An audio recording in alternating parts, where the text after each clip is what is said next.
If you have ever felt completely drained after trying to justify your own decisions to someone else, well, this is exactly where you need to be. We're looking at a single, ironclad psychological rule that highly emotionally intelligent people literally never break. It's a behavioral shift that totally transforms how you hold your ground in relationships, whether that's personal or professional. And it all comes down to how you handle pushback. Picture this for a second. You set a perfectly simple, reasonable boundary. You look at someone and say, hey, I can't make it this weekend. Or maybe you tell your boss, I can't take on that extra project right now. But instead of just accepting it, the other person pushes back, right? They don't like the answer. They start asking why, and then they ask again. They might act a little hurt or completely confused, or maybe even noticeably annoyed. And the entire time, they're really just hoping that if they keep pulling at your boundary, your explanation, and ultimately your decision is going to change. We have all been in this exact, incredibly uncomfortable spot. Section 1. Setting the boundary track. The way this cycle plays out is almost painfully predictable. Step 1, you set a boundary. Step 2, they act confused or resistant. And step 3, well, this is where most of us falter. You cave. You start over-explaining. You start piling on more and more reasons to justify why you can't make it or why you aren't comfortable taking on the project. And what happens? You end up softening that original boundary until it barely exists anymore. But here's the secret we're unpacking today. Emotionally intelligent people do not do this. They say it once and they let it stand. Okay, let's dive into this with Section 2, why over-explaining backfires. See, when you keep justifying yourself, it doesn't actually project confidence. It sounds like doubt. Every single extra sentence you offer leaks your personal power. It signals to the other person that there's still room to negotiate. And trust me, the moment they sense that wiggle room, they're gonna push right into it. You might think you're calming the situation down by giving them all these totally logical reasons, but you aren't. Actually, scratch that. You're actively training them to test you again.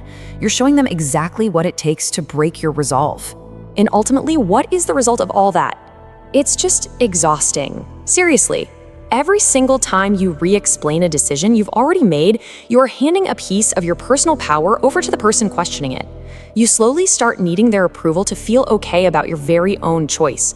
It drains your energy, mostly because you're seeking an approval that frankly was never actually required in the first place. Section 3. The power of silence. So the absolute biggest misunderstanding about emotional intelligence revolves around this exact dynamic. The myth is that saying something once and just holding it is cold, or, that it's rude. But the reality? It is actually deep respect. It's respect for yourself, and equally, it's respect for the other person's intelligence. You said what you meant. You trust that they have the capacity to hear and understand you. You simply do not need to keep proving it over and over again. Section 4. Respect versus self-abandonment. And this brilliantly illustrates what's going on internally. Real, grounded confidence does not need an audience to confirm that it's valid. If you believe your decision was right, it stays right, regardless of whether or not someone else agrees with it. Your decision is valid simply because you made it.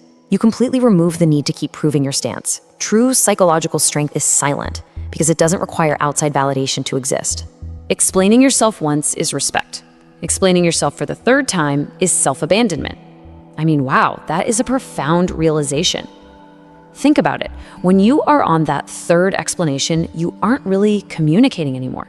You are abandoning your own boundary just to manage someone else's emotional reaction. Section 5. How to hold the line.